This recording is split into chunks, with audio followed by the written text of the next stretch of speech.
శ్రీమాత్రే నమ. జయ గురు దత్తాత్రేయ నమ. ఈ వీడియోలో మనం వృషభ రాశి వారికి జూలై నెల మాస ఫలితాలు తెలుసుకునే ప్రయత్నం చేద్దాం. మరి వృషభ రాశి వారికి సాధారణంగా ఇప్పుడు మంచి ట్రెండ్ నడుస్తుంది.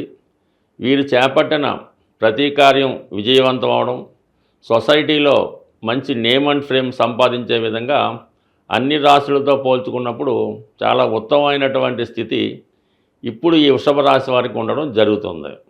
ప్రథమంగా రాశి అందే శుభగ్రహం అయినటువంటి శుక్రగ్రహ సంచారం వల్ల ఇంచుమించుగా ఈ నెలాఖరు వరకు శుక్రుడు ఈ రాశి మీద ఎక్కువ ప్రభావం చూపడం జరుగుతూ ఉంటుంది. ఏదైనా ఒక శుభగ్రహం రాశిలో సంచరిస్తున్నప్పుడు ఆ రాశి వారికి తలపెట్టిన పనులు చాలా సులభంగా జరుగుతుంటాయి. కొన్ని ఇంట్లో కూర్చొని అన్ని సౌకర్యాలు పొందడం జరుగుతుంటుంది. అలాగే అన్ని సౌకర్యాలు వీళ్ళకి రావడం జరుగుతూ ఉంటుంది. శుక్రుడు ఈ రాశిలో స్వక్షేత్రం అవడం వల్ల ముఖ్యంగా ఈ రాశిలో ఉన్నటువంటి స్త్రీలకి చాలా వరకు వారిలో ఒక ఆకర్షణ పెరుగుతూ ఉంటుంది. ఈ సమయంలో మీరు తలపెట్టినటువంటి ఏదైనా వివాహ ప్రయత్నాలు 100% నెరవేరడం జరుగుతుంటుంది. చాలా సంతోషంగా ఆనందంగా ప్రతి విషయాన్ని మీరు కార్యక్రమాన్ని పూర్తి చేయడం జరుగుతుంటుంది. మగవారికి కూడా ఇది ఏదన్నా మీరు ఫ్యాషన్ డిజైనింగ్లో ఉన్న ఒక సెలబ్రిటీ రంగంలో ఉన్న మీ ఆకర్షణతో 10 మందికి ఆకర్షిస్తారు. చాలా కాన్ఫిడెన్స్గా ధైర్యంగా ఉండడం వల్ల మీ యొక్క ఫేస్ వాల్యూ పెరుగుతుంది. అలాగే మార్కెట్లో మీకున్నటువంటి డిమాండ్ కూడా పెరగడం జరుగుతూ ఉంటుంది. అంటే ఎక్కువగా ఈ శుక్రుడు వృషభ రాశి స్వక్షేత్రంలో ఉన్నప్పుడు ఏదైనా చిన్న సినిమా రంగంలో కానీ, టీవీ రంగంలో కానీ, మీడియా రంగంలో ఉంటే మీకు అనూహ్యంగా గొప్ప నేమ్ అండ్ ఫేమ్ వస్తుంది. చాలా బిజీగా కూడా ఉండడం జరుగుతుంటుంది. అయితే ఈ సమయంలో ఖర్చులు చాలా ఎక్కువగా జరుగుతుంటాయి. స్వప్రయోజనాల కోసం, మీ యొక్క వ్యక్తిగత ఆనందం కోసం ఎక్కువ సౌకర్యమైనటువంటి విలాసమైన వస్తువులు కొంటారు. స్త్రీలైతే విలువైన బంగారు ఆభరణాలు, విలువైన వస్తువులు కొనడం జరుగుతుంటుంది. బట్ ఏదైనా ఆకర్షణ పెంచుకునే విధంగా, స్టేటస్ స్థాయి పెంచే విధంగా మీ యొక్క ఖర్చులు ఉండడం జరుగుతూ ఉంటుంది. సో ఏదైనా లాభస్థానంలో భాగ్య రాజ్యాధిపతి శని సంచారం వల్ల ఏదో విధంగా గతంలో దాచుకున్న డబ్బు కానీ, ప్రస్తుతం మీరు పడుతున్నటువంటి శ్రమకు తగిన ఫలితం కానీ రావడం వల్ల, సమయానికి ధనం రావడం వల్ల ఆర్థికపరమైన ఇబ్బంది అయితే ఎట్టి పరిస్థితుల్లో ఉండదు. వృత్తిపరంగా కూడా చాలా ప్రోత్సాహకరంగా ఉండడం వల్ల తగిన ఆదాయం కూడా ఎప్పటికప్పుడు రావడం వల్ల చాలా వరకు మీరు ఎంత ఖర్చు పెట్టినప్పుడు కూడా ఇంకా కొంత నిలవధనం మీకు మిగిలి ఉండడం జరుగుతూ ఉంటుంది. ఇక ధనస్థానంలోనే రవి గురుగ్రహ సంచారం. అంటే ఇక్కడ రవిగ్రహం ధనస్థానంలో సంచరించడం వల్ల ప్రభుత్వ అధికారుల సహకారం కానీ, ప్రభుత్వ ధనం కానీ రావడం జరుగుతుంటుంది. కొంతమందికి ప్రభుత్వ పథకాలు అనుకూలంగా రావడం జరుగుతూ ఉంటుంది. అలాగే మీరు కమాండింగ్గా ఉన్నట్టు నిజాయితీగా ధైర్యంగా మాట్లాడడం వల్ల ఎక్కడికి వెళ్ళినా కూడా మీ ప్రయత్నాలు నెరవేరడం జరుగుతూ ఉంటుంది. ఈ సమయంలో మీరు ఏదైనా ఒక గృహ నిర్మాణానికో, ఏదైనా ఒక ప్రాజెక్టుకో, కొత్తగా వ్యాపారం చేయడానికో చేస్తున్నటువంటి రుణ ప్రయత్నాలు 100% ఫలించడం జరుగుతూ ఉంటుంది. ఇక గురువు అటు లాభాధిపతిగా, అష్టమాధిపతిగా రెండు కూడా ధనాన్ని ఇచ్చే స్థానాలకి ఇచ్చే ఆధిపతిగా ధనస్థానంలో ఉండడం వల్ల లాభాధిపతిగా అంటే మీరు వ్యక్తిగతంగా సంపాదించిన ధనం, ఏదైనా బహుమతి రూపంగా, గిఫ్ట్ రూపంగా మీ పెద్దవాళ్ళు మీకు ఇచ్చినటువంటి ధనం కూడా గురుగ్రహం కారణమవుతుంటుంది. అలాగే మీ యొక్క సంతానం ఎక్కడున్నా వాడు మీకు సమయానికి ఏదో విధంగా సహకరించడం జరుగుతూ ఉంటుంది. ఇంకా అష్టమాధిపతిగా ఉండడం వలన వారసత్వంగా వచ్చిన సంపద కానీ, ఇన్నాళ్ళు ఇతరుల చేతిలో ఉన్నటువంటి ఆస్తి కానీ, ధనం కానీ మీ చేతికి రావడం జరుగుతుంటుంది. పెద్దల యొక్క వీలునామా ద్వారా వారి యొక్క మరణాంతరం లభించే ధనం కూడా ఈ సమయంలో మీకు రావడం జరుగుతుంటుంది. బట్ ఏదైనా ఈ ధన స్థితి వృషభ రాశి వారికి అటు శుక్రుడి వల్ల, రవి వల్ల, గురువు వల్ల రావడం వల్ల ఎక్కువగా ధనం వస్తుంది. అలాగే శుభకార్యాల నిమిత్తమో, పిల్లల చదువు నిమిత్తమో ఏదో ఒక విధంగా ఖర్చు కూడా జరుగుతూ ఉంటుంది. బట్ ఎప్పుడూ చాలా బిజీగా ఖాళీ లేకుండా ఉండడం జరుగుతూ ఉంటుంది. అయితే ముఖ్యంగా ఏంటంటే ఇక్కడ 4వ స్థానంలో కుజగ్రహం, కేతుగ్రహ సంచారం జరుగుతుంది. చతుర్థం అన్నది ఏంటంటే మనకి భూములు, స్థిరాస్తులు చెప్తూ ఉంటుంది. వ్యయాధిపతిగా ఉన్నటువంటి కుజుడు చతుర్థ స్థానంలో ఉండడం అంటే కేతువుతో కలియడం వల్ల ఏముందంటే మీరు పాత స్థిరాస్తి కానీ, పాత ఇల్లు కానీ ఏమన్నా ఉంటే అది సంపూర్ణంగా దాన్ని డిస్మాండిల్ చేయడం కానీ, దాన్ని విక్రయించి వేరే చోట కొత్తగా గృహ నిర్మాణం చేపట్టడం కానీ, కొత్తగా స్థిరాస్తి కొనడం కానీ జరుగుతూ ఉంటుంది.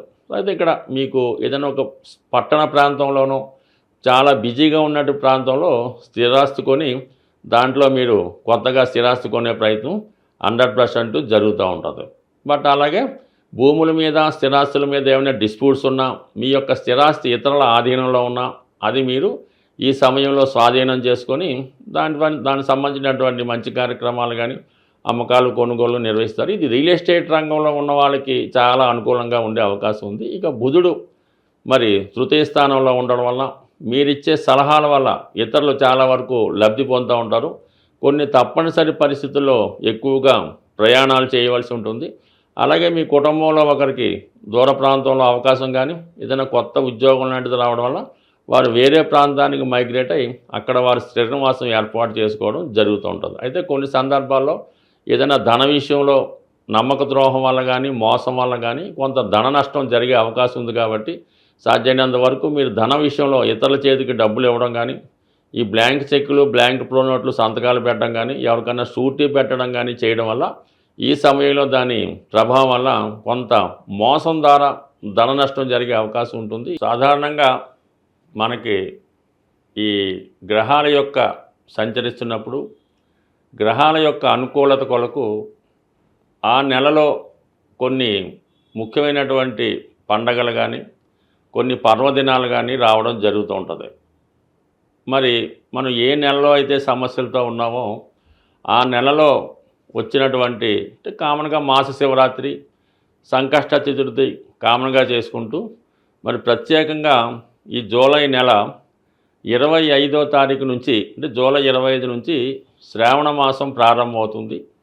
శ్రావణ మాసం ప్రారంభంతోనే మనకి వరలక్ష్మి వ్రతం అంటే శుక్రవారం స్టార్ట్ అవుతాయి. ఈ 4 శుక్రవారాలు అంటే శ్రావణ మాసంలో వచ్చినటువంటి మొదటి శుక్రవారం మొదలుకొని ఇంచుమించుగా నెలాఖరుకు వచ్చే 4 కానీ 5 కానీ శుక్రవారాలు ఉంటాయి కదా.